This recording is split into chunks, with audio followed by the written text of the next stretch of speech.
Forces. You just noticed a couple examples of them. Did you notice that I pushed the whiteboard into place?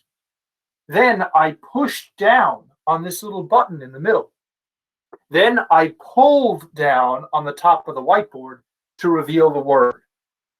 Today, we're going to discuss what is a force. And we're going to start with a very basic definition. And that is that a force is any push or pull on an object. A force is any push or pull on an object. So anytime you push on something, maybe you're playing around and you push your friend, or maybe you push a chair across the floor, or maybe you push a car door closed, or any pull. Maybe you pull a string. Maybe you pull a shopping cart through an aisle. Maybe you pull a sled across the snow. Anything that's a push or a pull is an example of a force. And we're going to discuss all types of forces over the course of our next unit. So before we get into talking about all the different types of forces, we have to talk about the unit that we would use to measure force. Now, the SI, or Standard International Unit, for force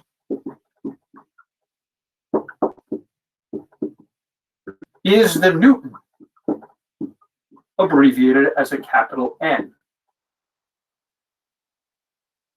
That means I can use newtons to measure the amount of force that something applies. For example, maybe you've heard of Mike Tyson, the famous boxer. Mike Tyson's punch packs about 5,000 newtons of force.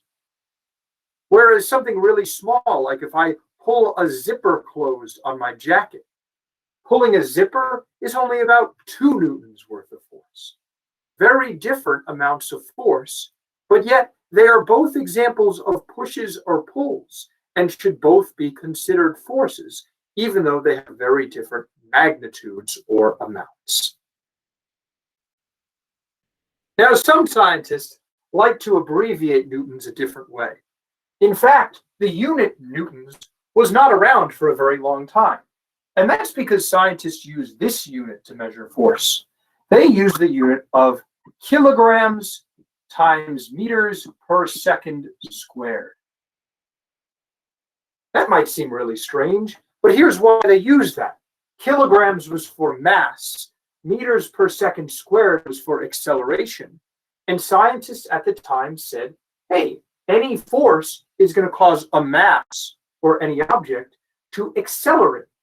So if an object that has a certain mass in kilograms accelerates at a certain rate in meters per second squared, it likely has experienced a force. But scientists were unhappy with the fact that we had to write so many letters to write that unit. That would get really frustrating after a while. And so they said, you know what, we're going to name this unit. And we will say that 1 kilogram times meter per second squared is the same thing as 1 N, or 1 Newton. And why did we pick newtons? Well, it's because of a guy that many of you have heard of, Sir Isaac Newton, who did a lot of work with forces and these kinds of topics back when he was alive. So whenever you're writing out an amount of force in newtons, make sure to use a capital N, because the N is sort of like the way it would stand for Newton's last name. There's something else really important to know about force, and that is that force is a vector measurement.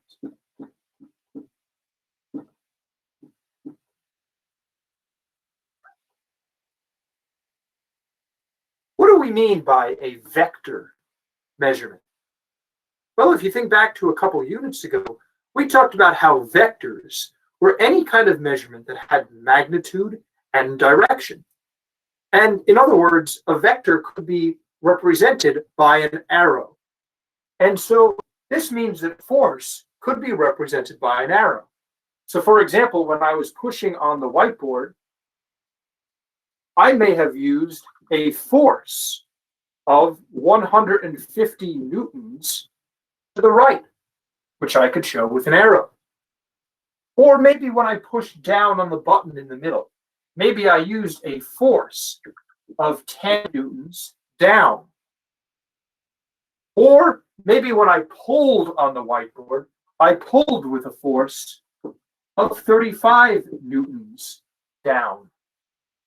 All of these are examples of forces. And notice in each case, we have made our measurement with a magnitude or an amount. The magnitudes are 150, 10, and 35. And a direction in each case, to the right, down, or down. And so all of these examples show us that force is something that would depend upon direction. So anytime you talk about forces, it's important to include which direction that force is acting, in addition to telling about the magnitude or the strength of that force. So why do we have forces? What do forces do? Well, when I was talking to a friend of mine a couple of years ago, they said, I remember one thing that I learned in physics back when I was first introduced to forces and acceleration. And they said they remember their teacher saying, and I quote, that forces cause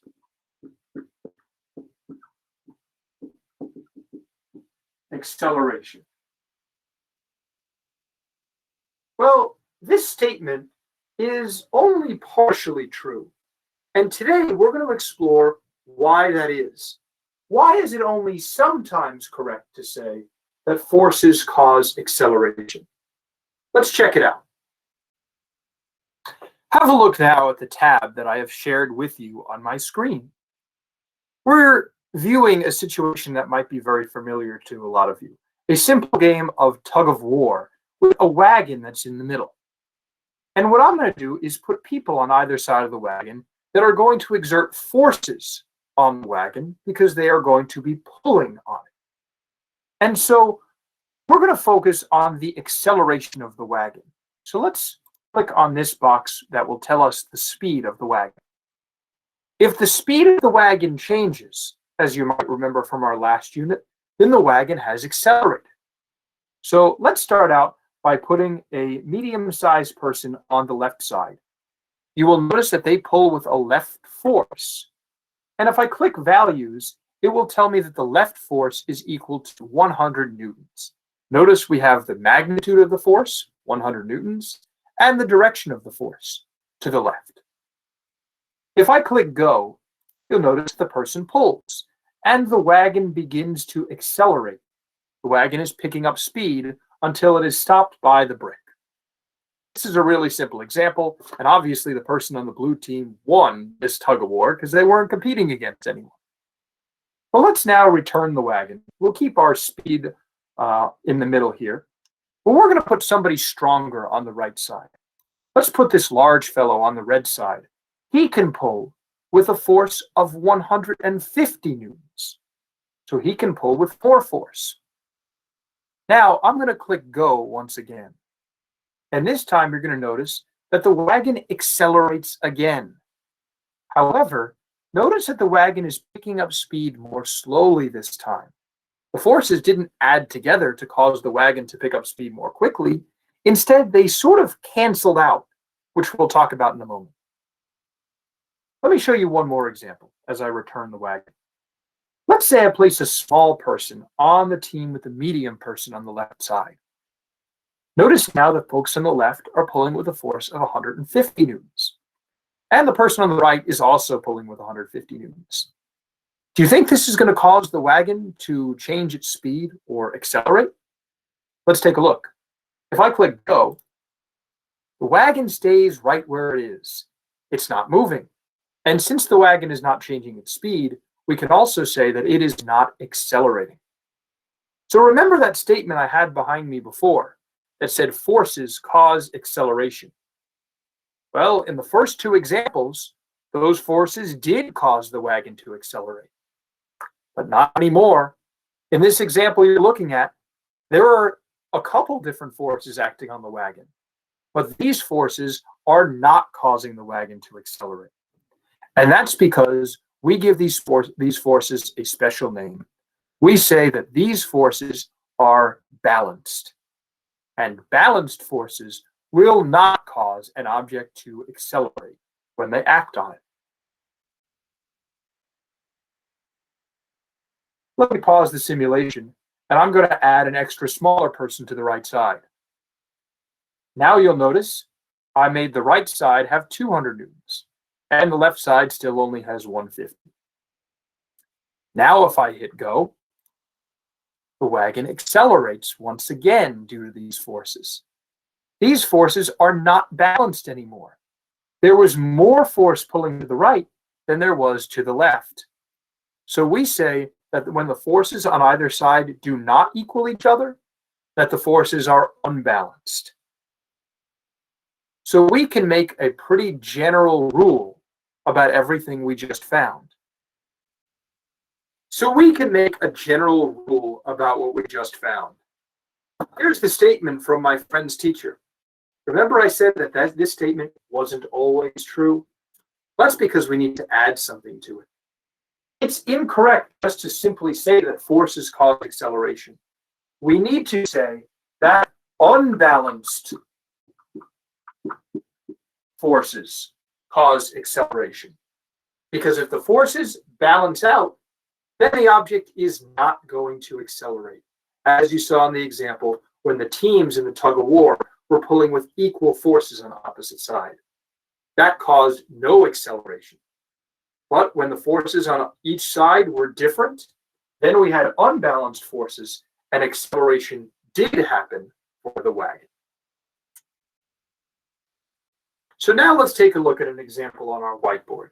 Instead of showing you the simulation again, now I'm going to show you just a wagon represented by a square on my paper or on my board. You can pretty much draw any object just as a square or a dot. We're really not picky about what the object looks like in physics. So if you're trying to draw the forces that are acting on an elephant, no need to draw the elephant. You can just draw the elephant as a box. So I will use this box to represent my wagon. And I'm going to show a force of 500 newtons going to the right. This was the force from the red team, let's say. They're getting pretty strong. We also have a force of 300 newtons going to the left. That's from the blue team. They're stronger than they were before, but not quite as strong as the red team. And so as a result, is this wagon going to accelerate? If you said it will, you'd be right. And that's because the forces on the wagon are unbalanced. There's more force going one direction than there is in the other direction. However, we can see that there is a certain difference between the forces. As it stands right now, there is 200 newtons more force acting to the right. I got that from taking 500 minus 300. Or if you think about your vector addition, the 300 is going the opposite direction. So I can make it negative. And that means 500 plus negative 300 gives me positive 200 newtons as my answer. Either way we slice it up, we can see that there is 200 newtons more force that is going to the right. And this has a name. This value is almost the imbalance of the forces. We as scientists like to call it the net force. Yes, like a net, something you might catch something with, except here it has a different meaning. It kind of means like the overall unbalancedness of the forces, if that's even a word. Well, let's abbreviate this because net force could be really annoying to write out over and over again. We're going to instead say that the net force which I will abbreviate as a capital F, is equal to 200 newtons to the right. So the net force that acts on an object is 200 newtons to the right. Let's do a practice. Here we have an example where we have 7 newtons acting to the left and 5 newtons acting to the right. If I was to ask you what is the net force in this example, you would have to think about combining these two forces. Don't simply add up 7 plus 5 and tell me the answer is 12. It's not. Instead, we have to consider that these forces act in opposite directions. So you can do one of two things. Since you know they go opposite ways, you can subtract them and say that 7 minus 5 is 2 newtons, and that there is more force going to the left. So the net force is 2 newtons to the left. Or if you didn't want to do it that way, and you wanted to stick with our method of vector addition, you could say that you're going to make the 7 Newton force negative, keep the 5 Newton force positive, and add them up. Then you would do negative 7 plus positive 5, and your answer would be negative 2 newtons. Since negative meant to the left, this would in other words mean 2 newtons to the left. Same thing that we had before.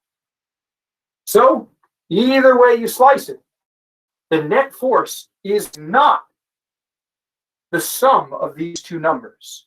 Instead, we have to add up all the forces going one direction and subtract them from all the forces going the other direction to find the net force. Let's take a look now at another example. Here we have an object. Again, we don't know what it is because I'm just representing it with a box. And this object feels a force of 12 newtons to the right, and also another force to the right of 3 newtons. It also feels a force of 15 newtons to the left. And let's say I asked you now to figure out what the net force on the object is. Some of you might be tempted to tell me that it's 30 newtons, and you would say, add 15 plus 12 plus 3. That is not correct. Instead, what we need to do is we need to evaluate all of the forces. The way I like to do this is by saying that there are 15 newtons going to the right. That comes from 12 and 3. And there are 15 newtons going to the left. If I subtract these and find the difference, I will find that the net force is 0 newtons.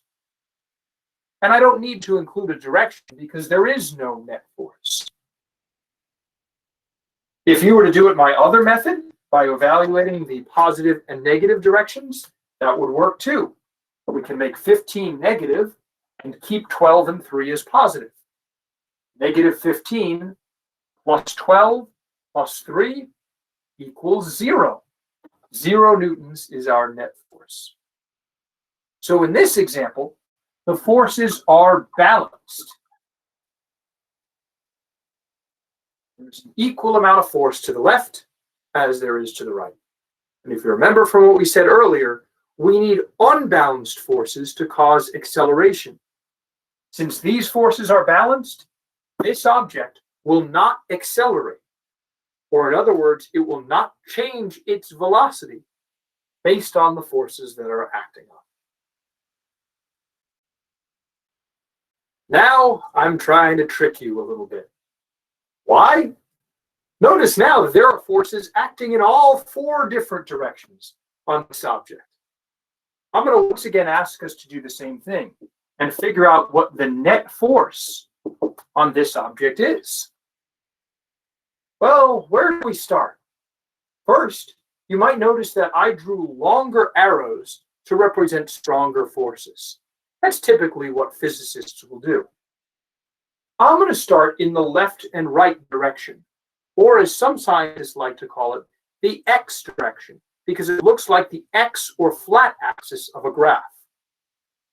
Well, in the x direction, we have negative 17 newtons going one way, positive 17 newtons going the other way. Doesn't that mean that the forces in the x direction are going to cancel out or balance each other? It does. So now let's switch to our up and down direction. Well, we have 4 newtons going up, and we have 6 newtons going down. Why don't I actually make this negative 6 newtons going down? Now, if we combine our forces, 4 plus negative 6 tells me that I have 2 extra newtons going down. That means that the net force in my diagram is 2 newtons down. And that's because the left and right forces balanced, but the up and down forces did not balance. So the forces are unbalanced. There is a net force of 2 newtons that acts downwards. And this object will accelerate because the forces are indeed unbalanced. I hope you learned some valuable things about forces today. Forces are all around us. Forces are any push or pull that acts on an object. And so we're doing those all the time. For example, I can pull my water bottle towards me, or I can push to lift it over my head. Forces also, we just learned, should be measured with the SI unit of newtons. Forces are also vectors, which mean it's important to tell which direction they're acting in.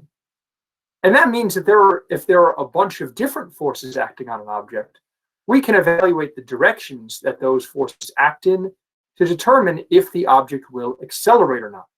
Because if the forces on an object balance, then the object's not going to accelerate. It won't change its velocity. But if the forces that act on an object are unbalanced, meaning there's more force going in one direction than in another, then the object will accelerate. We'll explore this in more depth coming up soon, and we'll also explore the different types of forces that exist in our world. But for now, hopefully you know now how to find the net force that acts on an object, and also some basics about what forces are and how they work. Thanks for watching.